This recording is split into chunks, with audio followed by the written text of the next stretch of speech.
Hey all, here are OS Reviews. In today's video, we are taking a revisited look at the DJI Osmo Pocket 1 here in 2023.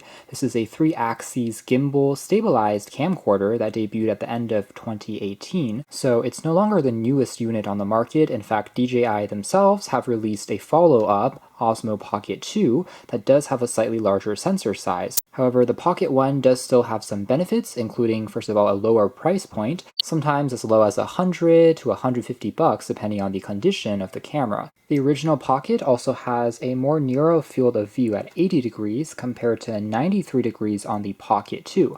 On paper, that may seem like an upgrade since it's more of a ultra-wide-angle lens, but I'd argue that depends on your preferences.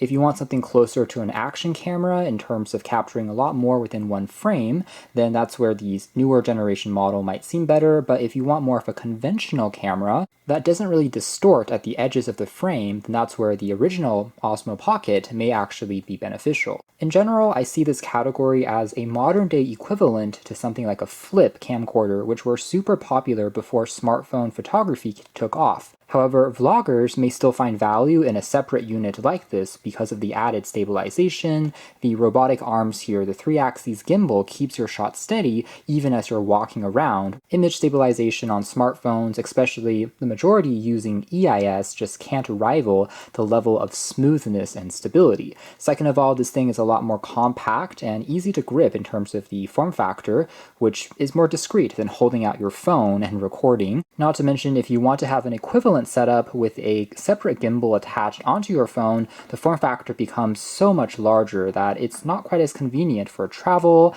and serves as an alternative to more conventional action cams like the GoPro, which, by the way, is technically using EIS instead of an optical stabilized system like this. Plus, this is a autofocus lens as opposed to a fixed focus on most traditional action cameras. So let's say you're trying to do more vlogs and close-up shots, things are still going to look sharp. Some downsides would be there are more moving parts, so by itself it's not going to be as resistant to, say, dust and water as a conventional action cam. The 840 mAh capacity battery is sufficient for capturing around 2 hours of footage in 1080p mode before you have to top it up, or you get around an hour of video recording if you're bumping it up to 4K. The sensor, by the way, is 1/2.3 inches, but since both units don't really have, say, an LED light or flash, they still perform best when there is a bit of sun or indoor lighting around you. However, one con of this original model is the microphone placement is not the best.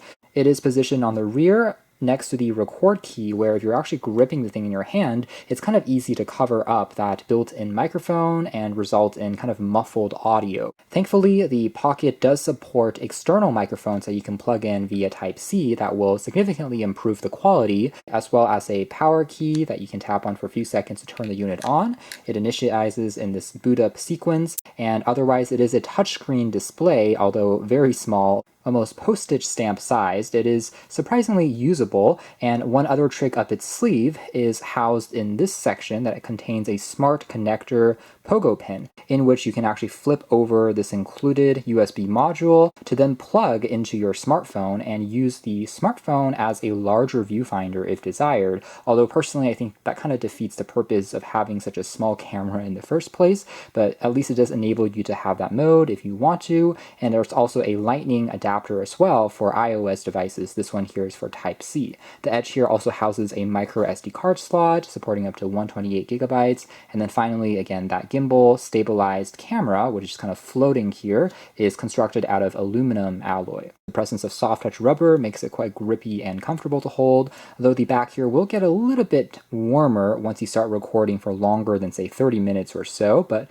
not too bad. I haven't really encountered overheating in my usage thus far. So the UI here is quite simple, but well optimized for gestures on such a small display. You can take a look at the resolution, battery percentage remaining, and if you don't have additional accessories, including a thumbstick, which looks something like this and then snaps onto the side of the camera, providing you some additional controls for more easily zooming and navigating around.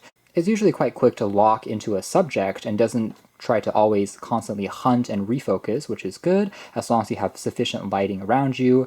And you can also tap on the dial here to kind of manually move the camera up and down, again using the motors here of the gimbal, which is pretty neat. Down below here we can see the capacity of our SD card, and also swipe over to the right to switch between capturing photos, recording video, capturing slow-mo footage, time-lapse footage, as well as panoramic images. We can further swipe down here to enter additional settings, to take a look at the battery percentage, recalibrate the gimbal here. Now if we swipe upwards, tapping here will allow you to change the direction of the camera to be facing towards you versus the other direction. You can trigger the same flip command by triple tapping on the power key.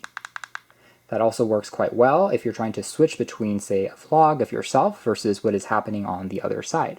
Then, similar to other gimbals that we have seen for smartphones, you can change the way that the gimbal here operates, including a fast follow mode. Your shots here may not look quite as smooth, but it will be more responsive in terms of following you around, as well as jumping into another slow follow mode. This will, again, make the movements a little bit more mellow and smooth. And then this one here will allow you to lock the tilt so that even as you are moving around, as you can tell, it will stay locked into that one position versus freely moving up, down, left, and right based on what you're pointing the camera in. We can also swipe over to the left to start taking a look at images that we have captured and play it back directly on the camera, though the screen again is a little on the small side, but it still is functional enough. You can even further swipe to favorite a particular shot that will save it into a different folder when you are syncing it, or delete this particular content. We can also swipe up and down then to go through a list. So overall UI is surprisingly responsive and easy enough to navigate just by using the 4 gestures there on the touchscreen.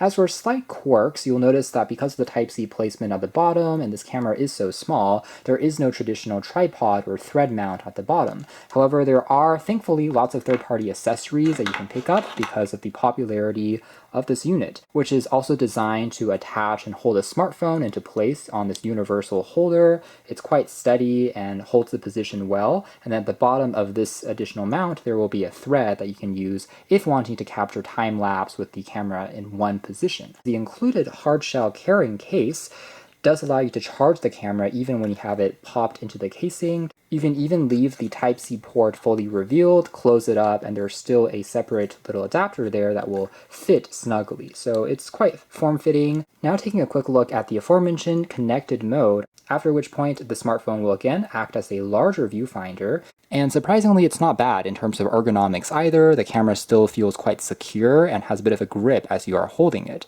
We can again access a virtual control now for zooming left and right using the pan motions, similar controls as we saw there from earlier, and also change the resolution a little bit more easily here, bumping it up from 1080p to 2.7K all the way up to 4K. Frame rate can also be adjusted up to 60 FPS, even on the 4K mode. Tapping on additional menu here will bring up a ability for you to have grid lines turn on that will help you align your image a little bit for composition, and also enable a pro mode that will allow you to change the white balance, as well as the color mode into a D sign-like, which is going to be a little closer to shooting in RAW for photos, essentially providing a more neutral color grading that allows you to then change it in post-production editing. Even a histogram view you can also pull over as well. So this is quite convenient, giving you plenty of adjustments there. When you tap to focus, you can also adjust the brightness here by tweaking it higher or lower. Under the easy share mode here, by the way, you can also have a beauty mode turn on that might be better for vlogs. Plus the final one there under story is where you can find some different templates to help you in creating some unique shots. For example, there's going to be a fashion shot that kind of rotates left and right, as you can tell there, automatically. The duration of the effect from 1.5 seconds can also be extended up to 4.5 seconds on this particular mode. And if we're doing a quick demo, you can see that it will start off like that and then make this kind of dramatic tilt, then rotate backwards. Otherwise, returning to the main homepage, you can also take a look at your album, revisiting the footage, as well as going to another editor that is built on in by form of DJI's Light Cut tool. And this is actually a separate companion app that is also free of charge, making it a lot faster to stitch together clips on the go, even on your smartphone, and create some pretty beautiful looking results, as well as different filters and templates that you can apply on top of your DJI Osmo footage. Here are some examples: different road trips, various vlogs, making it really easy for content creation with this DJI ecosystem. And since the entire connection is technically wired using Type-C, download speeds are thankfully pretty quick, and again, a very easy connection. It's not using Wi-Fi, it's not using Bluetooth, and then all of the popular social media networks you can easily share it onto. And reviewing some of the footage there, the overall quality, as aforementioned, is also, I think, excellent, especially for a camera that is so small. Plus, being able to avoid awkward stares if you are using something as big as your phone to record footage or an actual gimbal. This thing is so much more inconspicuous, make your video footage look more professional than if you were capturing it on your smartphone alone, just because of how smooth it is. And all the colors, vibrancy also look very good. Plus, it does have pretty good object tracking capabilities as well, so if you are having the camera pointed towards you and it detects your face, you can set the camera down and the camera will automatically follow you around as long as it's locked onto your face, and in general the position tracking is also quite accurate in my testing. So that's more or less it as far as our revisited review, longer term review of the DJI Osmo Pocket. Overall, I would still recommend this tiny optically stabilized camera if you just want to add smoother footage and right now you feel a little bit more awkward about shooting with a larger setup while still getting quality results that really outperform the size of this camera when you're looking at it on paper. Great vlogging, vacation, holiday camera. You can check out more details if interested in the links down below. Thanks for watching here at OS Reviews. That's been the kind of modern day camcorder, the DJI Osmo Pocket.